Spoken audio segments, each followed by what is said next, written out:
Namaskar. Welcome to this session. We have been considering the terse topic of karma. It is fascinating topic for those who are spiritual seekers, spiritual minded, adhyatmic, paramarthik. For them it is fascinating, otherwise it is very terse. And then of course it is complicated for layman, and we are trying to find a breakthrough. Now, today we are going to consider the classification of karma by dynamics and philosophy. The karma dynamics and the philosophy. This has been introduced to adhyatmic seekers by Bhagavad Gita. You don't find this so succinctly mentioned otherwise in any other text but in Bhagavad Gita. The Gita elaborately discusses three classes of karma.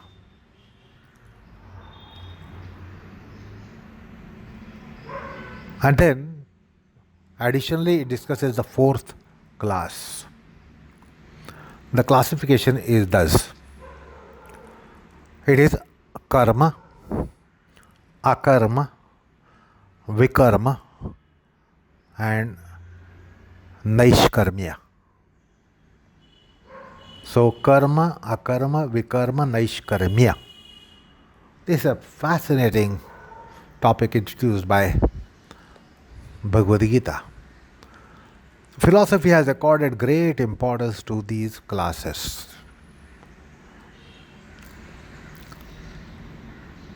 And let's try to get a breakthrough here and understand what are these classes. The first one is karma. The karma is the mode of doing in simple terms. It is usually of the nature of some doing, a doing by body, mind, speech, etc. Body, mind, speech, senses. So it is of the nature of doing primarily, where we tend to claim, I have done it, or I am doing it, or I will be doing it, or one should be doing it. So see the doing aspect in such karmas. So that is how the karma is to be understood. The second one is akarma. Akarma is of the nature of abstinence, and where we claim to put our disclaimer. It is here that we tend to say, I did not do it. No one did it. No one can do it. But we fail to understand that by not doing too, there is something done.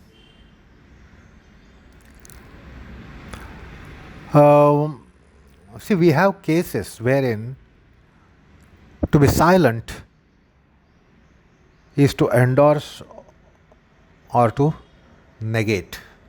If somebody says something and you keep silent, you don't react, you don't say anything, so it means that you endorse it or you negate it. So that means you are doing something.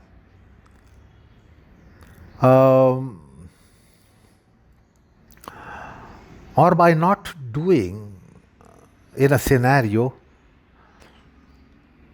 we commit to sinning, or sinning is avoided, or we commit to virtue, or virtue is avoided.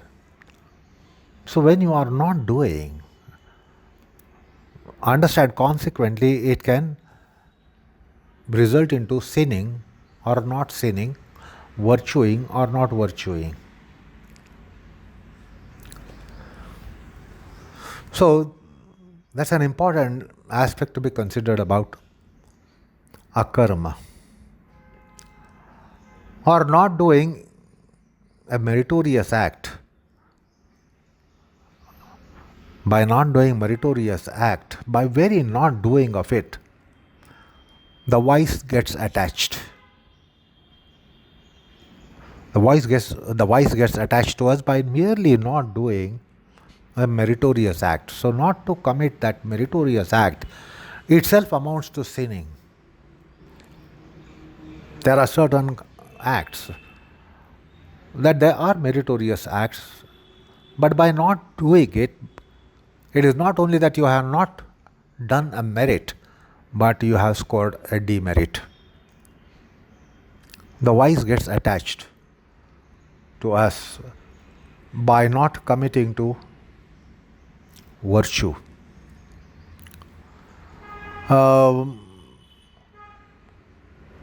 And on the other hand, by not committing a vice, it can become a virtue. The virtue gets attached by not committing a vice. So we will come across in the dynamics of activity, there are certain acts, certain karmas, that if it is a meritorious act, if you don't do it, it amounts to sinning, and it is a sinister act, and by not committing to it, it becomes a virtue. You score merit by default. So, if you look at the various activities, karmas, we will see that there are such karmas. Then another interesting to be noted here with regards to akarma. Now, if you are listening to me, you have all gathered to listen to me. So you are doing the act of listening to me. And you are able to do this act, carry out this act of listening to what I say, only by abstaining from something which otherwise would have done. Imagine if you were not here attending to this particular act that I am going to talk and you are going to hear. Abstaining from this, it would not have meant that you would not have done anything. You would have done yet something. So that is also another intriguing facet of akarma. Unless we do not do something, we cannot be doing something. Because if we are doing something, we abstain from doing something else. So in lieu of that, we are doing this act. So this also has to be looked at when we are doing a karma. We have to just question ourselves, if I had not engaged myself in this act, what would I have done? So in lieu of that, we are doing this. Because nahi kaschit kshanam vijatu tishtatya karma krut, that not even a moment would pass without we doing anything. So unless we abstain from something, we cannot be doing anything. This is also a very interesting dimension of akarma. Now many times what happens, you are doing a thing and you think it is a good deed, it's a virtue. But it is possible that because of you doing it, you are not in a position to do something that perhaps can be more virtuous also, more virtuous than this act. Like for instance, if you are attending to my talk now by escaping some service or some duty, like someone is very ill, and it would be more appropriate that you attend to that person at this point in time, and that would be more proper than attending to this talk. That means you have opted for inferior kind of act in place of more proper act. So imagine somebody is seriously in your house and you have neglected, you have overlooked, and you have come here. So you might think this is a virtue, but it is not a virtue, it is sinning, because you would have better done being at home, attend to that serious person, seriously unwell person. Or because you are here, you are not able to do certain things which you would have done by not being here. Not that you have escaped something, but you thought that you are free and you can be coming here, but then when you have come here, you are abstaining from something which has come up back home, and simply because you are not at home, you are not able to do that act, perhaps which is more meritorious than this act. So it is very, very interesting dimension of akarma.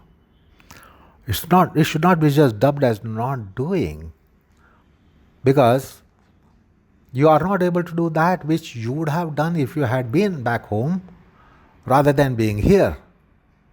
And perhaps that would have been more meritorious and more duty as such for you, when this is not that much a duty. Coming and attending to my talk, coming and hearing to my speech. So, when we do something, it is always at the cost of we not do something. Without doing something, we are able to do something. So that is also a dimension of akarma.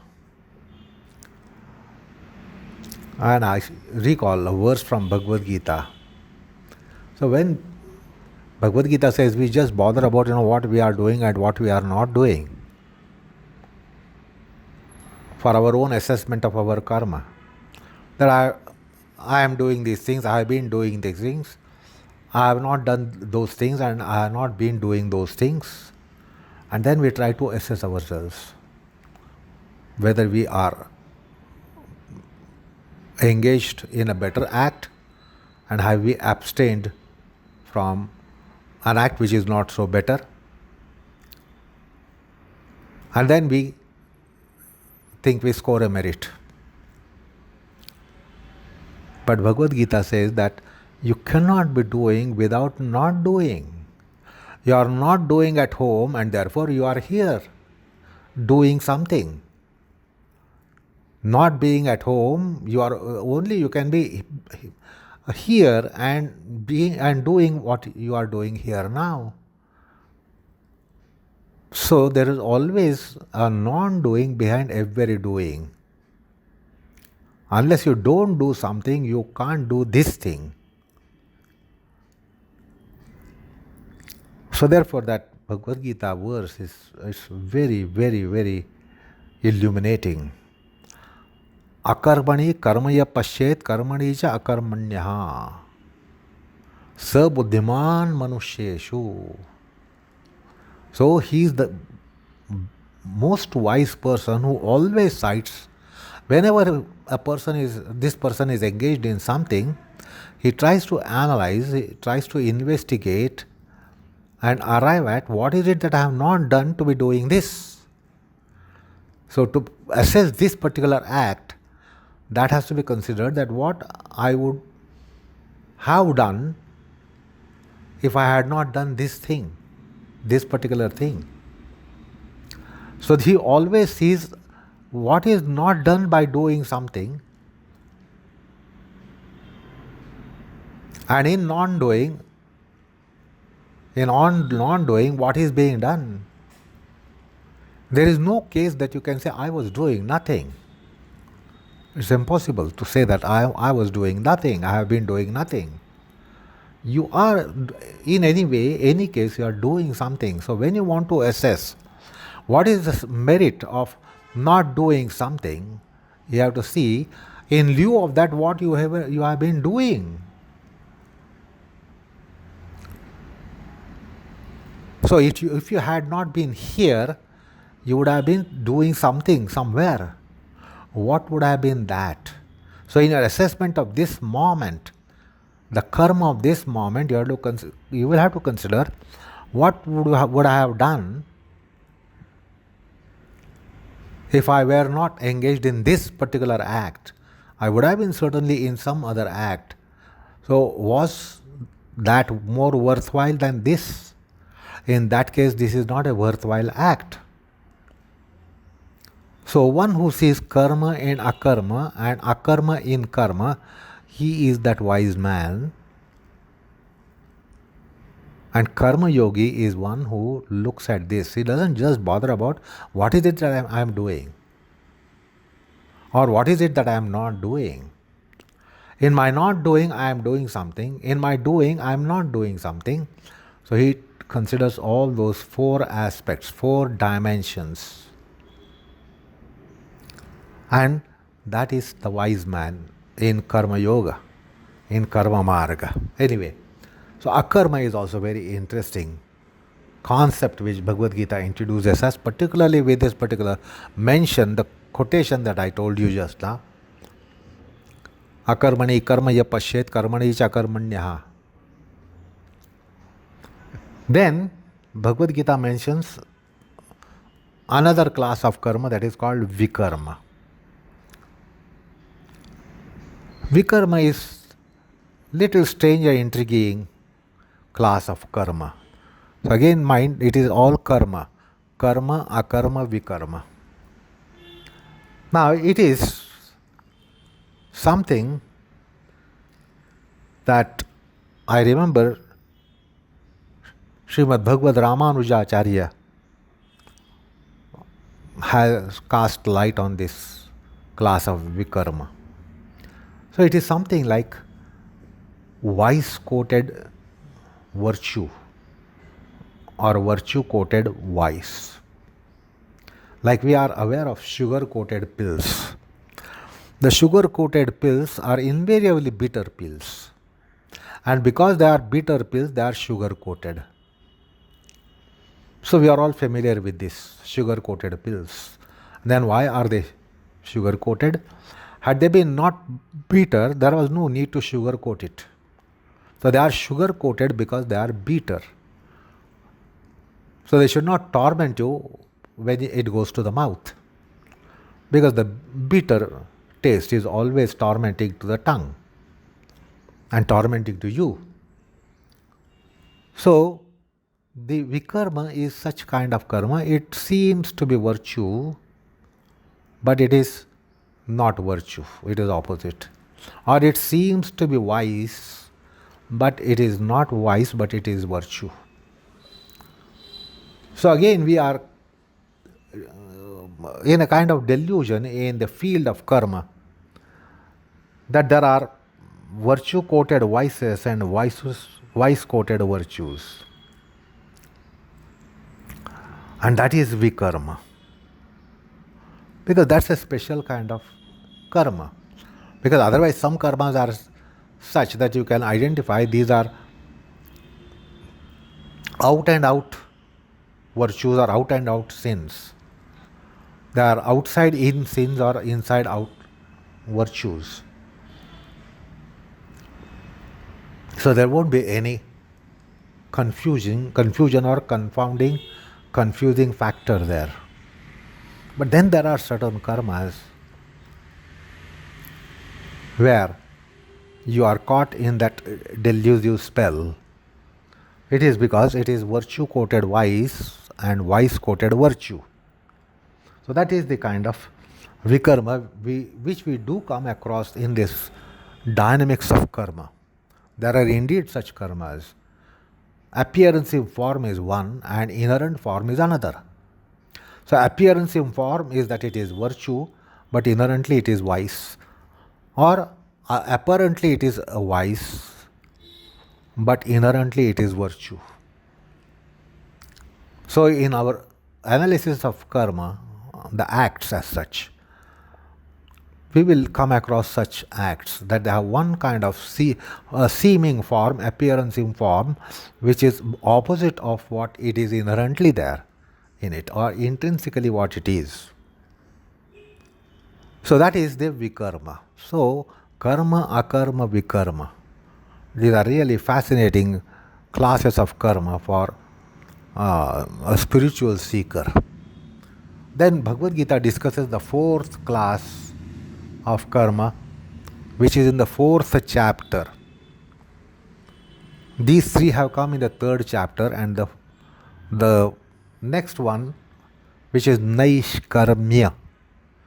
Naishkarmya gets discussed in the fourth chapter from verse 1 to verse 18. So it is quite a long delineation on Naishkarmya in Bhagavad Gita, fourth chapter. So nearly 18 verses are there. So that you can look into Bhagavad Gita and you will see what is Naishkarmya. But let me tell you here first that what is karma and what is akarma. Even men of insight and intelligence are puzzled over this question. And therefore Arjuna puts a question to this effect. And then Krishna says, Arjuna, I shall expound to you the truth about karma, knowing which you will be freed from its evil effects, which are having a binding nature. This is what she says in 4.16. So we are discussing this Naishkarmya now. The truth about karma, Krishna says, must be known, and the truth about akarma too must be known. Also must be known is the truth about appearantive vice and appearantive virtue, which is intrinsically not so, which is Vikarma, as just now discussed. So this gets mentioned in 4.17. Then in 4.18 he says, he who sees karma in akarma, akarma in karma, is wise among men and is truly a yogi who has performed all actions. That is 4.18. So this is an enunciation to three kinds of karma, namely karma, akarma, vikarma, which is important for reforming seekers. The fourth kind of karma is the virtue in dharma, not virtue in normative sciences or norms, but in dharma. That is called Naishkarmya. Naishkarmya is the mode of karma of an accomplished karma yogi. It is not a class of karma, it is a class of a performer of that karma. This is not a class of karma. This should be noted here. That this is not a class of karma as such, but this is a class of a exclusive yogi who carries out his karmas, which are of this class, called Naishkarmya. Naishkarmya is the mode of karma of an accomplished karma yogi, and such karma does not attach either vice or virtue. The karma might be having vice or virtue, but it is performed in such a way by a karma yogi that vice or virtue doesn't get attached to the Citta or psyche of the yogi. So these are, as Patanjali mentions, Ashukla-Krishna karma. So Ashukla-Krishna karma is not really a class of karma, it is the skill of the yogi to perform the karma which becomes of the nature of Ashukla-Krishna. Like we know there are certain acts, deeds which are vicious, there are certain deeds which are virtuous, there are certain deeds which are mixed. They combine the vice and virtue. Something is virtuous, something is vicious. So these are types of karma. The karma themselves intrinsically have these characteristics that they are either virtues or vices or mixed in nature. But this one, fourth one, is not a class of a karma.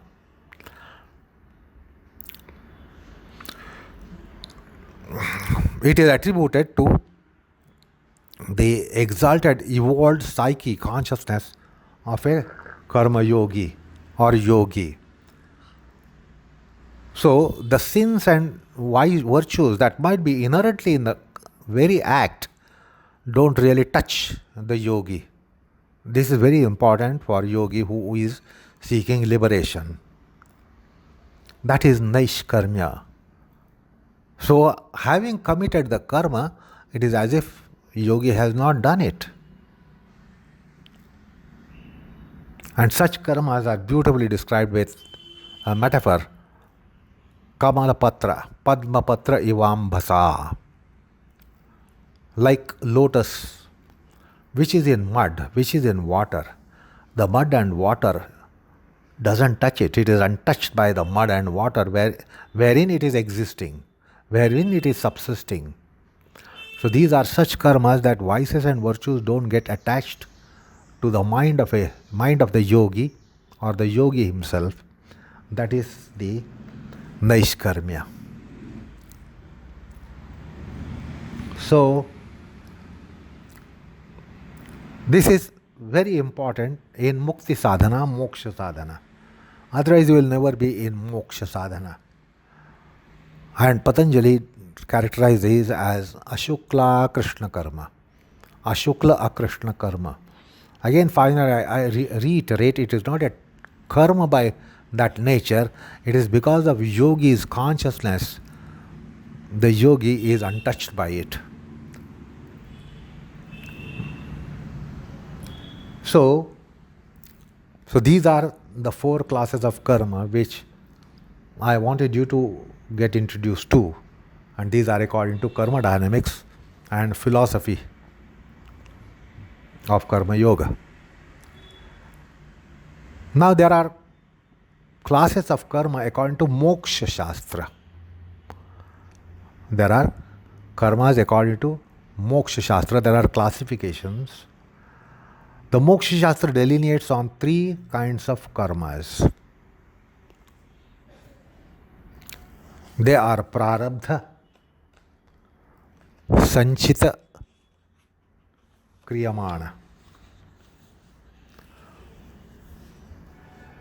So we need to be familiar with this classification particularly, which is according to the Moksha Shastra. So Moksha Shastra speaks about these three kinds of karma.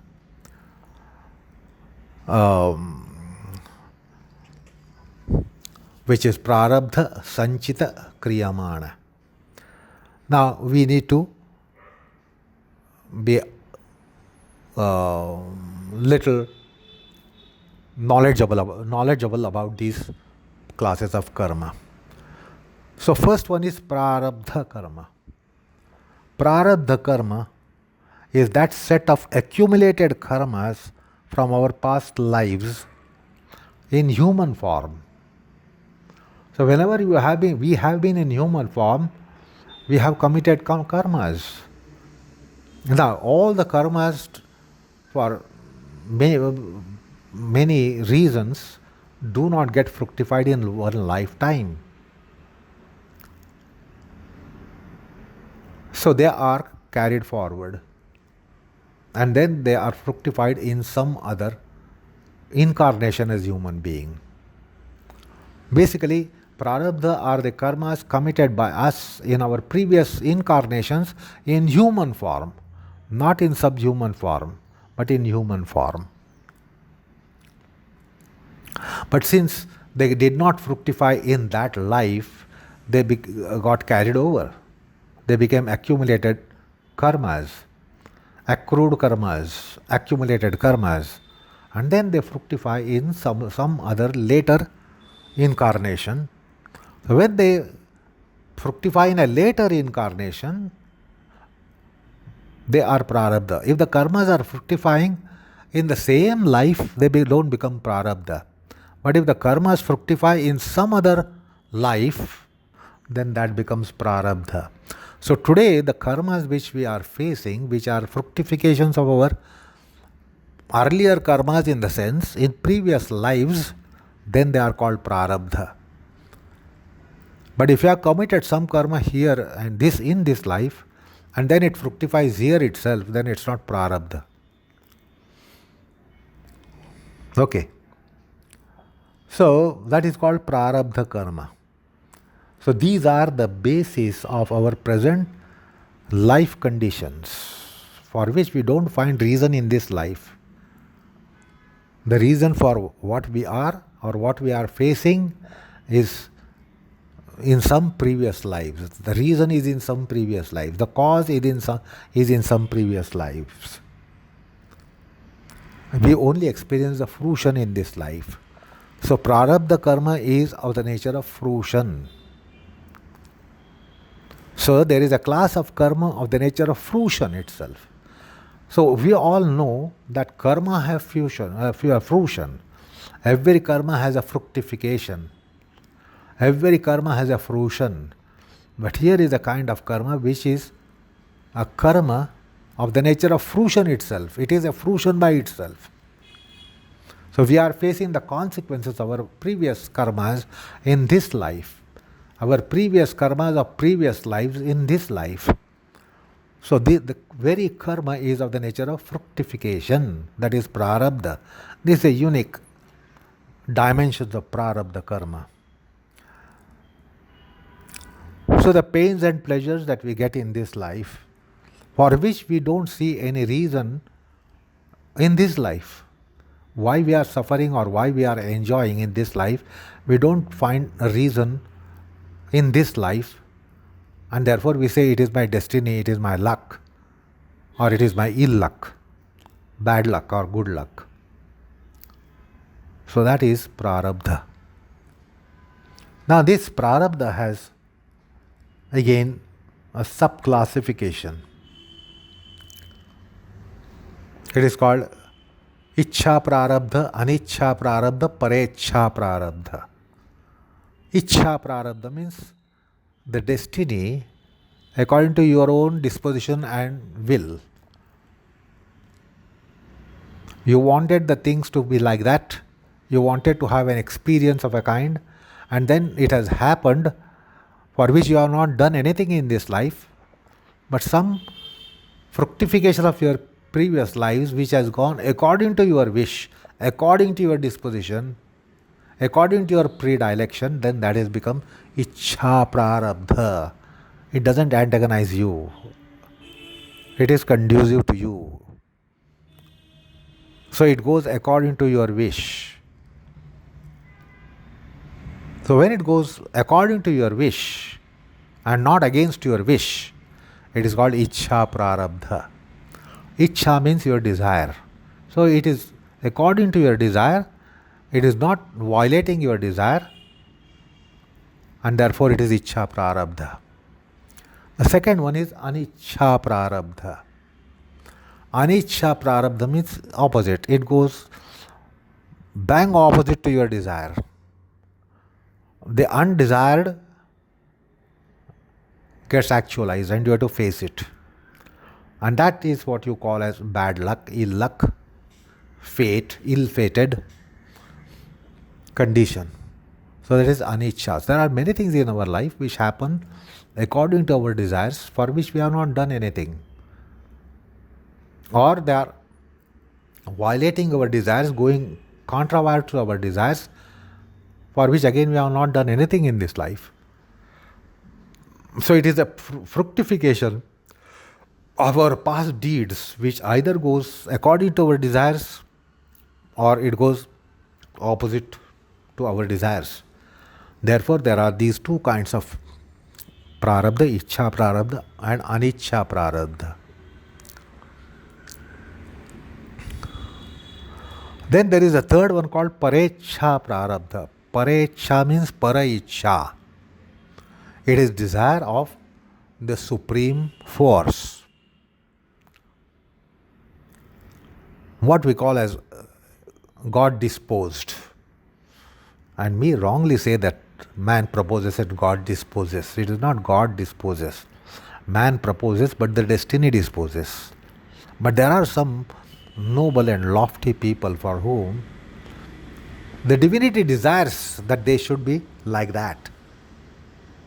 So it is divine desire for some excellent people, exalted people, that the God desires, the divinity desires, the Almighty desires that this should be what this person have, or this should be what the person should be. So it is divine desire which is only with respect to some exalted human beings. So that is called parecha prarabdha.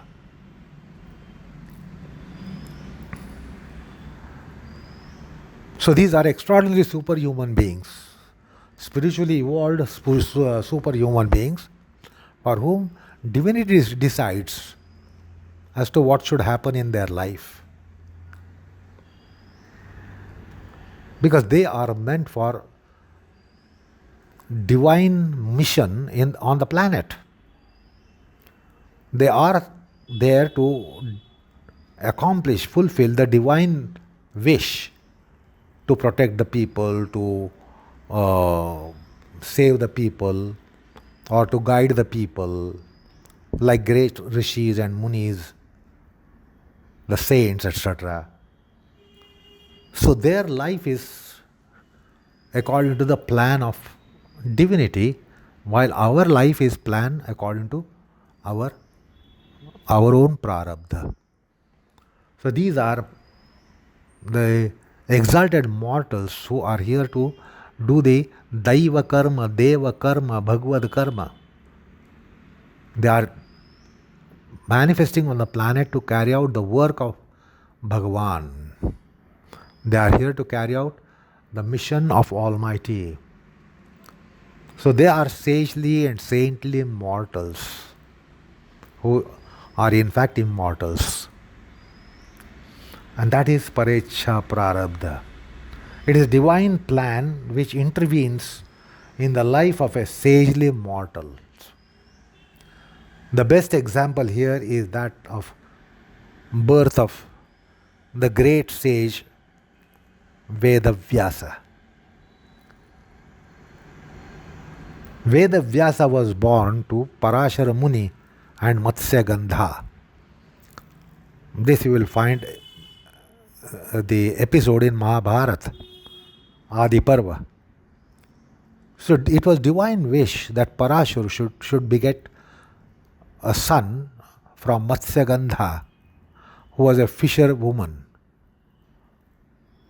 or fisherman's daughter, and Vedavyasa be born to serve as searchlight in the dark era of Kali Yuga. So Vedavyasa was to be born, Dvaipayana Vyasa was to be born, who was Parashariya, Parashara's son, and Parashara was to get a son from Matsya Gandha. And therefore the romantic story that appears in Mahabharata, and then the superhuman kind of birth took place of Vyasa. Vyasa did not take birth like we mortals take birth, by being 9 months in the womb of mother, and then give the delivery pain and agony to mother, and then take birth. So that was not the way. It was superhuman kind of birth.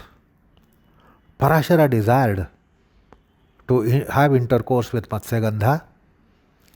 Matsyagandha was a virgin girl,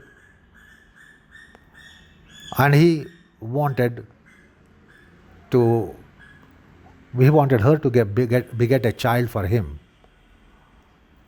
And then she hesitated, because then she should be pregnant for 9 months, as is the usual case. And she didn't want that because she was a virgin. Parashara says you don't bother about it. No one will know that you have given birth to a child. So, the moment intercourse took place, the same moment, without any gestation period, this Veda Vyasa was born on the boat itself. So he created a cloud all over so nobody would be able to see this boat in the river. And then the intercourse happened and baby was born.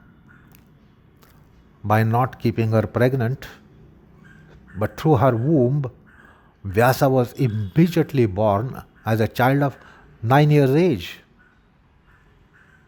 And Parashara walked away with Veda Vyasa to take him to Himalayas and then initiate him into Vedas.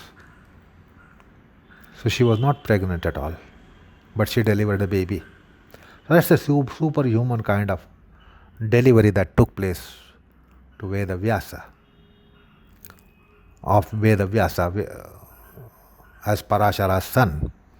That is Parecha Prarabdha, because the divine will was that Parashara should give birth to Veda Vyasa, who would be a beacon light or a lighthouse in the dark era of Kali Yuga.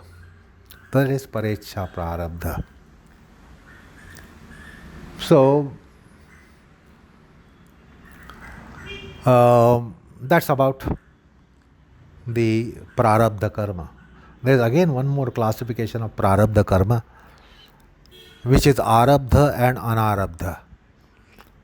Prarabdha will be either Arabdha or will be Anarabdha.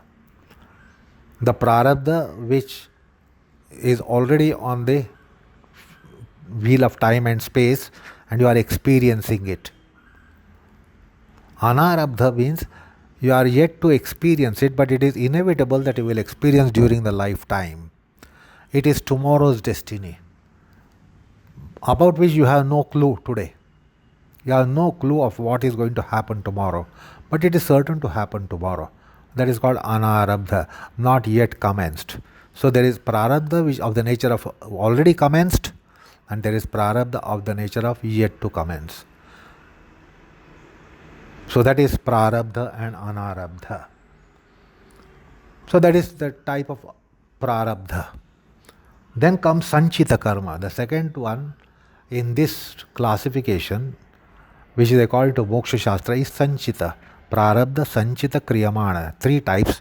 So Sanchita is the sum of all our karmas which are yet to fructify and which will not fructify in our present life, but in prospective lives as human beings. So it is going to eventually fructify not in this life. Like if you planted mango tree in your lifetime, before the tree bears out mangoes, you die. So you cannot be reaping the fruits, enjoying the fruits of the tree that you have planted. So there are many karmas that we plant a seed for that karma, but that we do not experience the fruit of it in our lifetime. Therefore, the fruition will happen in some other prospective lifetime. So those are Kriyamana karma. That means they are karmas which are going to engender fruits.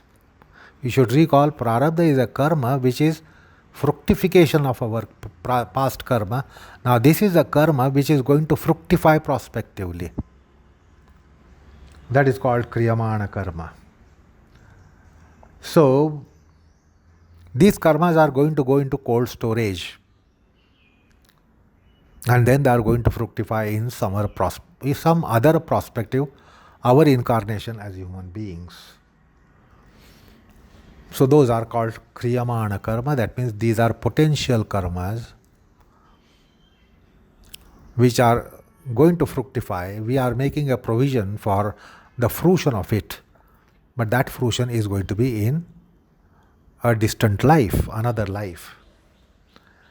So that is the um, kriyamana karma. That's the kriyamana karma. And sanchita karma is the sum of all karmas which are already in cold storage. All those karmas which we have committed by being human beings in our past incarnations, which have not yet fructified, but they are certainly to be fructifying. So those are called sanchita. Those are deposits, karma deposits. They are deposited into the karma bank, and they are not going to fructify in this life.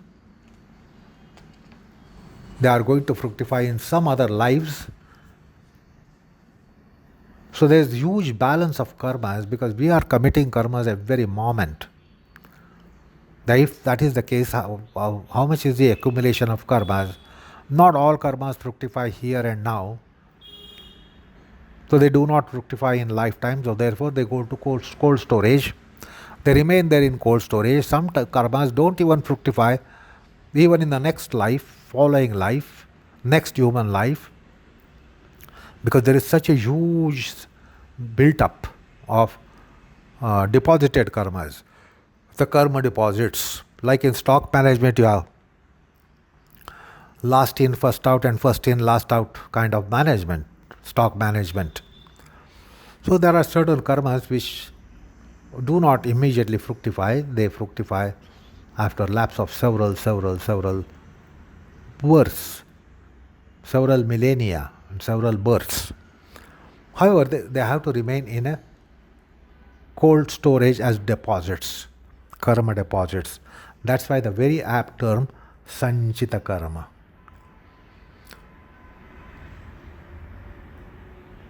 And they are certainly going to fructify, if not in this life, if not in next 100 lives, if not in next 1000 lives as human beings, sometimes, perhaps not in this kalpa, perhaps not in this cycle, maybe in next cycle, maybe hundreds of cycles, after hundreds of cycles, they are going to fructify for certainty. They are called sanchita karma. So, this is the classification from the point of view of Moksha Shastra. Now, there are other classifications of karmas too, which we have to consider. Now, the next we are going to discuss the karmas from Adhyatma Shastra point of view. From Adhyatma Shastra point of view, there is another classification of karma. Just see how it will be wonder that you will be coming across so many classes of karmas. We have already considered so many classes of karmas, and still we are going to consider. The next one is from Adhyatma Shastra point of view, and that classification is Sthula Sharira Karma, Sukshma Sharira Karma, and Karana Sharira Karma. This is again a fascinating thing, the classification of karma that we should be looking into. But however, we will not do that in this session. We will reserve it for our next session. So, namaskar all of you.